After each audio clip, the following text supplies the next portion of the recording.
नमस्कार। तो डॉक्टर बनने का सपना है, लेकिन भारत का कंपटीशन और महंगी फीस ये एक बहुत बड़ी दीवार बन जाती है और इसीलिए हजारों स्टूडेंट्स हर साल विदेश का रुख करते हैं। पर फिर एक बड़ा सवाल आता है, रूस या किर्गिस्तान?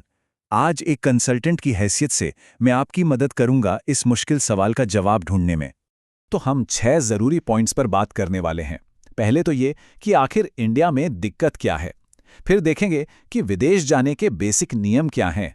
बजट की बात करेंगे, पढ़ाई की क्वालिटी को तोलेंगे और हाँ, सबसे जरूरी, उस एक एग्जाम की सच्चाई को समझेंगे जो सबका भविष्य तय करता है। तो चलिए शुरू करते हैं ये पूरा एनालिसिस। तो सबसे पहले सवाल ये उठता है कि स्टूडेंट्स इंडिया से बाहर देख ही क्यों रहे हैं। देखिए, बात सीधी सी है। सरकारी कॉलेजों में सीटें हैं मुट्ठी भर और कंपटीशन वो तो आसमान छू रहा है। और अगर सरकारी कॉलेज में सीट नहीं मिली तो प्राइवेट कॉलेजों की फीस वो 80 लाख रुपए तक या उससे भी ज्यादा जा सकती है। अब सोचिए, ये ज्यादातर परिवारों के लिए कितना बड़ा बोझ है। और बस यहीं से विदेश में एमबीबीएस करने का ख्याल आना शुरू होता है। ठीक है, तो मान लिया कि विदेश जाने का मन बना लिया है, लेकिन रुकिए, किसी भी देश या यूनिवर्सिटी को फाइनल करने से पहले ना कुछ बेसिक चीजें हैं, कुछ ऐसे नियम हैं जिन्हें आप बिल्कुल भी अनदेखा नहीं कर सकते। इसमें सबसे पहली और सबसे सबसे जरूरी चीज है नेशनल मेडिकल कमीशन यानी एनएमसी।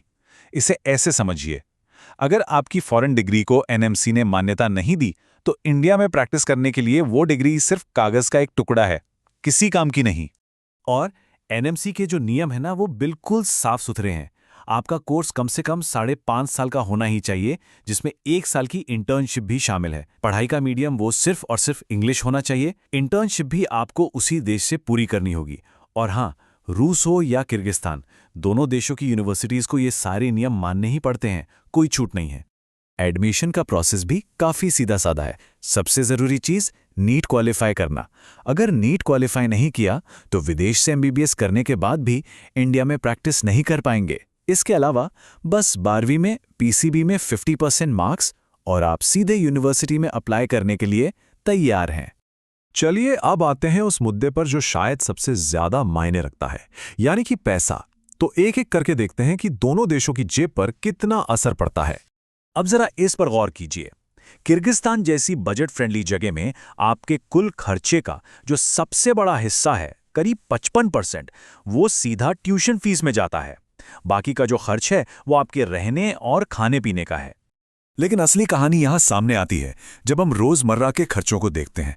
रूस में रहने का खर्च किराया हटाकर भी किर्गिस्तान से लगभग 46% ज्यादा है। और ये एक बहुत बड़ा अंतर है।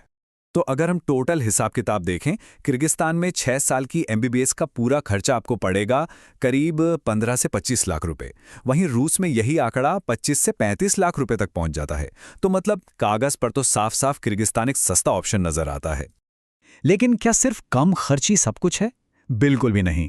चलिए अब पैसे से आगे बढ़कर बात करते हैं पढ़ाई की क्वालिटी की।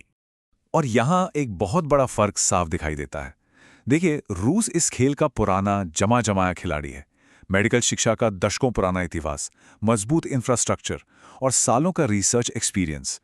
वहीं दूसरी तरफ किर्गिस्तान एक नया प्लेयर है जो तेजी से पॉपुलर तो हुआ है, लेकिन उसकी मुख्य वजह है उसकी कम फीस।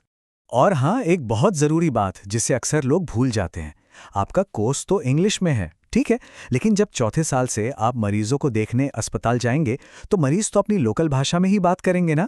तो आपको रूस में बेसिक रशियन और किर्गिस्तान में बेसिक किर्गिज भाषा सीखनी ही पड़ेगी। इसके बिना काम नहीं चलेगा। तो 6 साल पूरे हुए, डिग्री हाथ में आ गई, बहुत बढ़िया। लेकिन इंडिया में प्रैक्टिस करने का सफर अभी खत्म नहीं हुआ है। अब आती है असली परीक्षा की घड़ी, जिसे हम कहते हैं फॉरेन मेडिकल ग्रेजुएट एग्जामिनेशन या एफएमजीई। और यही वो सवाल है जो हर स्टूडेंट और उनके पेरेंट्स को पूछना ही चाहिए। क्योंकि सोचिए, उस डिग्री का क्या फायदा अगर आप ये एग्जाम ही पास न कर पाएं। आपकी डिग्री की असली कीमत इसी एग्जाम पर टिकी है।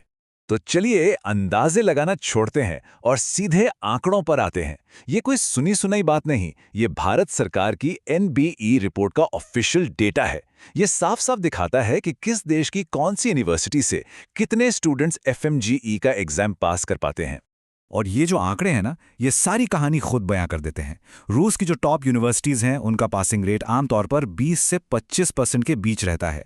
वहीं किर्गिस्तान में ये आंकड़ा थोड़ा कम, यानी 15 से 20% के आसपास रहता है। अब सवाल है कि ये फ़र्क क्यों है? देखिए, ये फ़र्क अक्सर पढ़ाई की गहराई, आपको कितना क्लिनिकल एक्सपोजर मिलता है और रूस की यूनिवर्सिटीज़ के पुराने और स्थापित टीचिंग सिस्टम की वजह से आता है, जो स्टूडेंट्स को इस मुश्किल एग्जाम के लिए कई बेहतर तरीके से तैयार करता है। तो ठीक है, हमने बजट देख लिया, क्वालिटी पर बात कर ली और रिजल्ट्स यानी आंकड़े भी समझ लिए। अब सवाल ये है कि इन सारी बातों को जोड़कर अपना फाइनल फैसला कैसे लिया जाए। ये सिंपल सा फ्रेमवर्क आपकी मदद कर सकता है।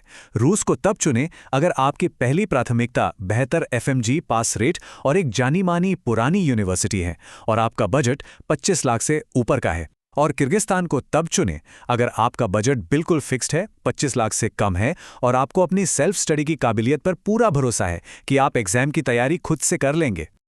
और हाँ, एक आखिरी लेकिन बहुत ज़रूरी सलाह, उन एजेंटों से हमेशा सावधान रहें जो आपके करियर से ज़्यादा अपने कमीशन की फिक्र करते हैं। अपनी रिसर्च हमेशा खुद करें, यह बहुत ज़रूरी है।